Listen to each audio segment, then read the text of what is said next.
On the 28th of April 2003, at around 5:15 in the evening, an unknown call came in at the Sawar police station in Jaswantpura district, Ajmer, Rajasthan. A man, in a very panicked tone, reported that a severed head had been found on the dry bed of the Benas River. The station in charge was about to ask for his name when the caller disconnected. After this, a few police personnel reached the incident spot. The Benas River was completely dry, and on its bank, near pillar number 11, a severed head was lying. When they went closer to look at it, they discovered that the head had been badly burned, seemingly to hide its identification, to ensure it couldn't be known who that person was. When the entire village gathered at the scene, everyone was horrified, and an atmosphere of fear was clearly visible in their eyes. The in-charge, SHO Surendra Singh, immediately arrived at the spot with his team. They saw a severed head lying on the dry riverbed at pillar number 11. A jute sack and a plastic bag were also found, stained with thick blood. But the question was, where was the torso of that severed head? Where was the rest of the body? Before we proceed, let me tell you, you can watch today's video with your eyes closed, because our way of storytelling is such that your brain will create all the visuals itself, so stay tuned. In the search for the whole body, the police fanned out in all directions. About 2 kilometers away, the police found a full-sleeve shirt drenched in blood, a pillow cover, a plastic table cover, and 2 plastic containers. While all this was happening, the station in charge, Surendra Singh, received a message on his wireless radio that a bundle was floating in a well belonging to a man named Bajrang Nai, from which a strange smell was emanating. Subsequently, with the help of the villagers, the police tied a rope to an iron hook and pulled the bundle out. As soon as the bundle was pulled out, what they saw and what the villagers saw, they couldn't believe their eyes. When it was opened, 2 sheets were found tied together, and when those sheets were opened, they revealed the naked body of a man. That body was badly burned and cut in various places, but its head was missing. Not only that, from that body, how should I say this, his intestines were spilling out, and a very strong foul stench was emanating. After seeing this scene, the ground slipped from under everyone's feet, and people started vomiting. When a post-mortem was conducted on the body, it was revealed that the severed head and the torso belonged to the same person, not to different individuals. Now, the police had no idea whose torso and head it was. Since identification wasn't possible, the police performed its last rites. But the evidence found near the body was collected and stored in the evidence room. Whose body was it? The police couldn't find out because no one had filed a missing persons report at any nearby police station. 4 days after the incident, on the 3rd of May 2003, the police called the local newspapers and shared the information with them. But the police also revealed one more thing. The burned and severed head they had found had a steel wire under its left eye, indicating that the person had undergone some facial surgery. Now remember this point carefully. Don't forget, because this steel wire under the left eye is going to play a very big role in this story. Don't forget, remember it. Now, Jaswantpura is 120 kilometers away from Kishangarh, which is Asia's largest marble market. And in Kishangarh itself lived a man named Bhavani Sharma, who was a marble trader and a very big businessman. He had not been coming to the office for many days. In his place, his wife, Nidhi Sharma, was coming to the go-down. The photo you see on the screen is of Bhavani Sharma and his wife, Nidhi Sharma. In this photo, you can see that Bhavani and his wife look quite happy because they had just had their second child. Bhavani lived with his wife in Kishangarh, separate from his parents. Bhavani and his wife often fought over the fact that he was so attached to his parents. Whenever he went to meet them, they would always fight about it. She would stop him, questioning why he couldn't leave his parents alone, suggesting that meeting them once or twice a month was enough. But every time it was the same story. Because of this, the atmosphere at home was always of minor conflict. In a way, Bhavani wasn't living his life, he was just enduring it. And because of this, his eyes always held a sadness, and he had become unhappy. The 25th of April 2003 was the date when Bhavani Sharma last visited his parents. After reaching home, he even called his father to say that he had arrived home safely. But after this call, Bhavani never called his parents again, no phone calls, no visits. His father, Durga Prasad, and mother, Bhavari Devi, were very tense about why their son wasn't calling, as this had never happened before. They had never gone so long without speaking. Upon inquiry, Durga Prasad also found out that his son had not been coming to the godown or work for many days. In his place, his wife, Nidhi, was coming. So Durga Prasad called his daughter-in-law and asked, "Where is Bhavani? He doesn't call and he isn't coming to the office." But Nidhi retorted, "If you are so worried, then you come to the godown yourself, but don't come to the house. I am not sitting here to serve you." Durga Prasad didn't expect much more from his daughter-in-law, so he asked his acquaintances and relatives to find out about Bhavani's whereabouts. Everyone tried hard, but no one could find out anything about Bhavani. And Nidhi Sharma, who probably might have known where he was, had chosen to remain silent. But it wasn't as if she wasn't looking for him, she was, but she didn't want to ask her in-laws for help. On the 4th of May 2003, a newspaper delivery boy threw a newspaper at Durga Prasad's house. But before reading it, he ordered tea because he enjoyed sipping tea while reading the newspaper. Durga Prasad's wife brought him tea.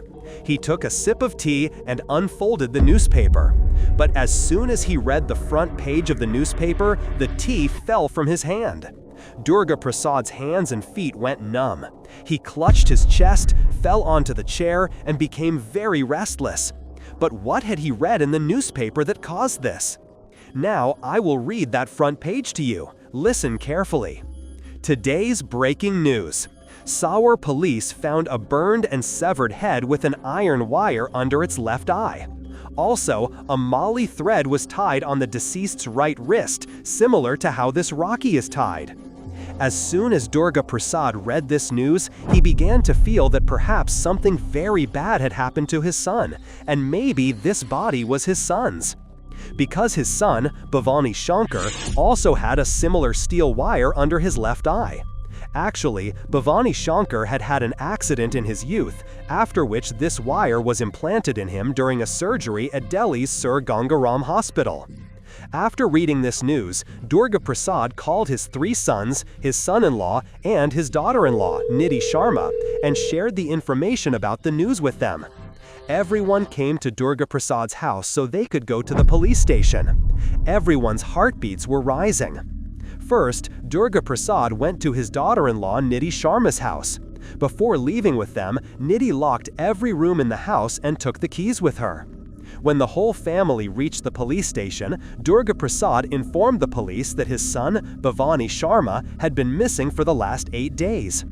Durga Prasad told the police about the news published in the newspaper and the steel wire, and demanded to see the body. The police told Durga Prasad, "Look, the body was completely decomposed, which is why we performed its last rites with full rituals." Now, Durga Prasad was very tense about how to identify if that body was his son's. All the relatives were on edge. They all wanted to hear that the body was not their dear Bhavani's. Meanwhile, Bhavani's wife was standing completely relaxed in the police station. Her expressions hadn't changed at all.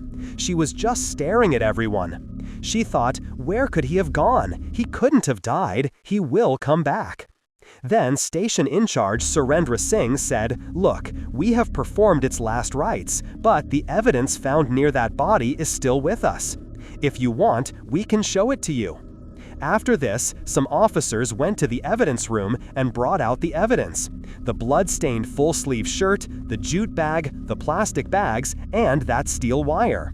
Now, as soon as the shirt and the bags were shown, Nidhi Sharma, who had been staring calmly and observing the situation, began to slowly understand that perhaps her husband had really left her forever. Tears started falling from her eyes one after another. Her hands and feet went numb, and she started screaming and crying loudly. She cried out, "This shirt and these bags are his, the ones he was wearing and carrying when he left home that day." Then SHO Surendra Singh started observing the family carefully. He now suspected the entire family. He was suspicious, but he had no concrete evidence. Meanwhile, Durga Prasad also said, "Yes, perhaps this could be my son's shirt." The police said, yes, it could be Bhavani's shirt, or it might not be. Just saying that this bag and shirt are Bhavani's doesn't prove it. It doesn't prove that the body we cremated was Bhavani's. The police needed solid proof. After this, Bhavani's father, Durga Prasad, said, yes, I have one proof. Durga Prasad informed them that the steel wire they found was in the same place on his son's face. He explained that 11 years ago, his son had an accident where his cheekbone broke. To reconnect this bone to the forehead bone, he had taken his son to Sir Gangaram Hospital in Delhi, where Dr. Shiv Shankar Shah had performed an operation and joined the two bones with that steel wire. But the police weren't ready to believe it. To verify, Durga Prasad gave the police Dr. Shah's number. Station in charge Surendra Singh called the doctor, and the doctor verified the incident, confirming that it had happened. The doctor also said that he was the only specialist doctor in the entire country who used this specific type of steel wire for such procedures. He further informed them that so far in the whole of Rajasthan, he had performed this surgery on only 3 patients. The doctor also shared the information of those 3 patients. Now it had become much easier for the police. The police spoke to all the patients. Everyone was alive except Bhavani Shankar. And then it became clear that the body the police had cremated was indeed Bhavani Shankar's. But now the police had to find out who could have killed Bhavani Shankar and why. So the investigation began. The police's first suspicion fell on Bhavani's wife. But the police also thought that he was a tall man, and his wife, Nidhi, was very short. So how could she have harmed him? The police also felt that Nidhi Sharma couldn't have cut up her husband so mercilessly because they had 2 small children. The police then interrogated all family members, from both Bhavani Shankar's family and Nidhi Sharma's maternal family. Everyone started turning on each other, leveling allegations. But one thing everyone said was that Nidhi and Bhavani Shankar always had disagreements, and their relationship wasn't good.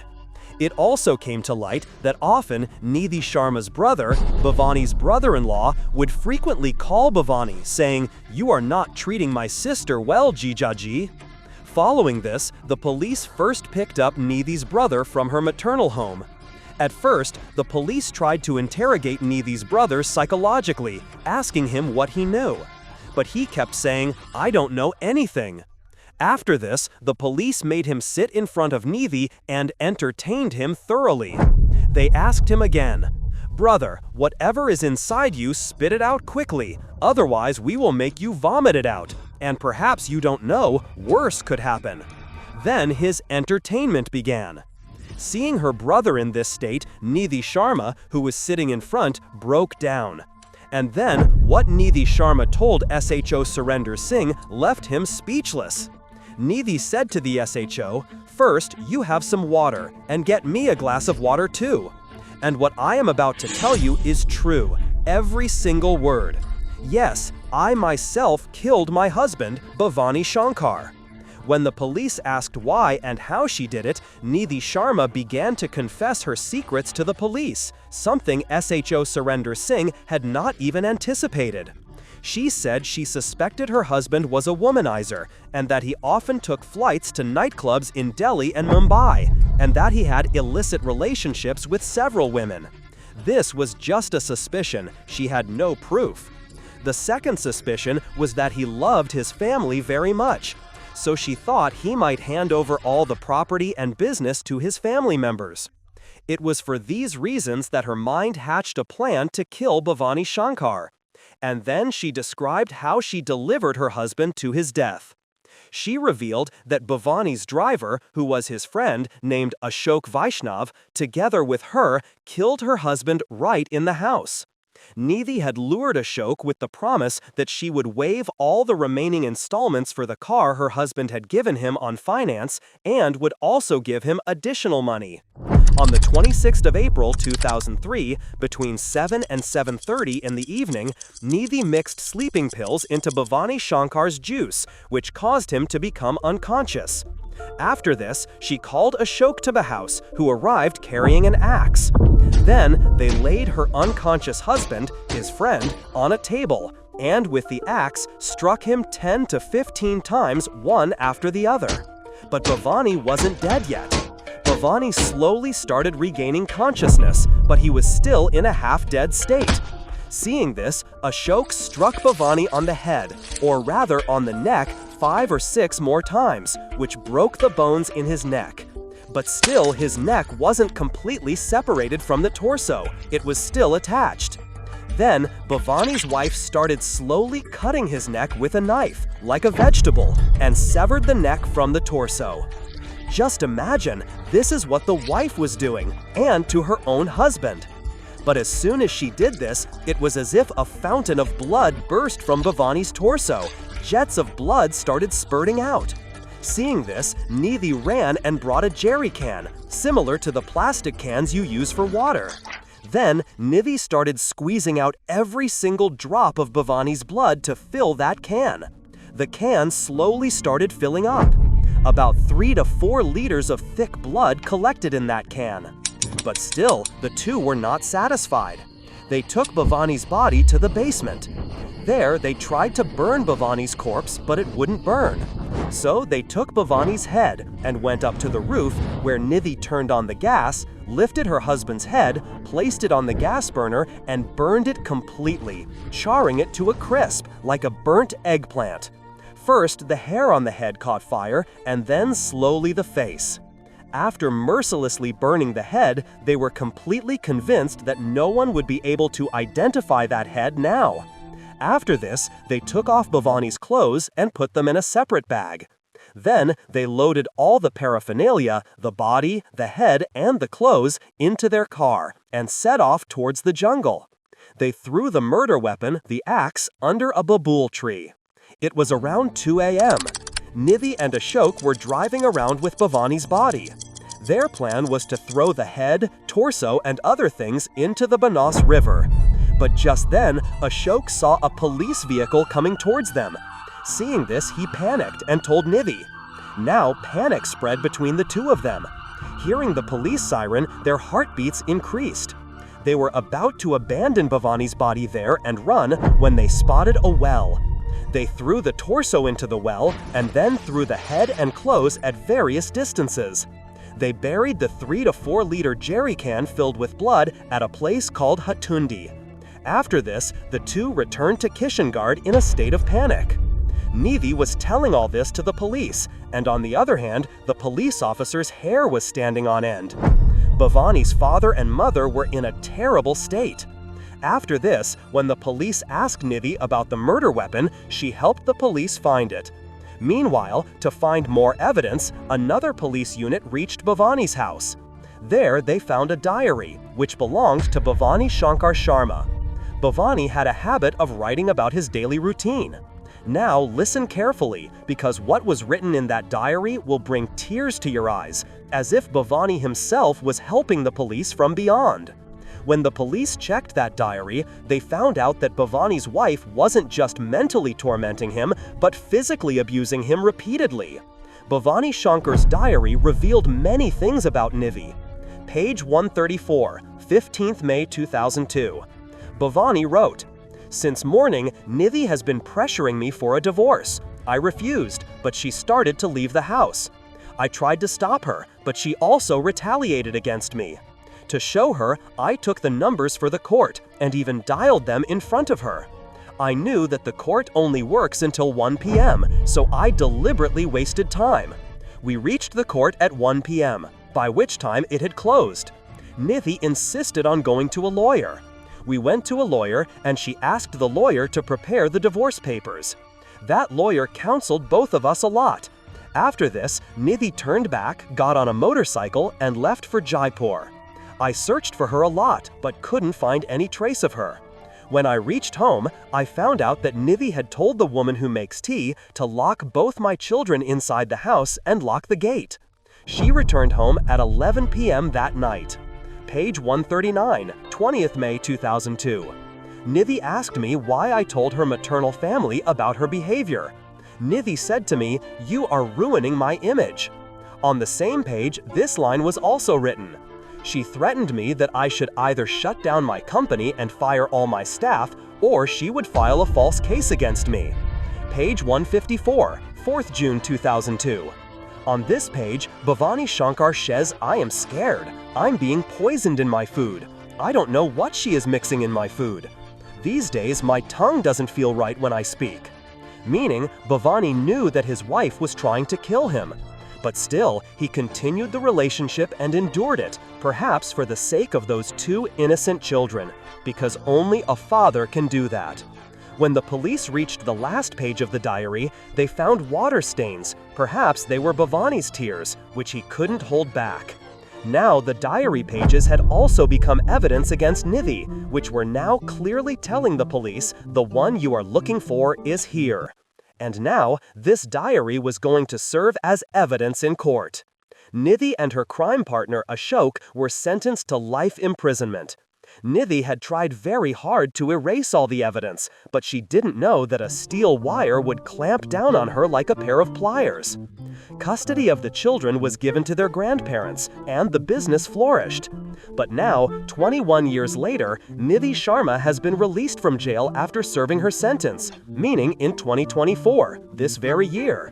Since she has served her sentence, she is now a free citizen of the country. And now, she is involved in a property dispute with her own children, the property that belonged to her husband, whom she herself murdered. And now, for that very husband's property, she is fighting a case against her own children.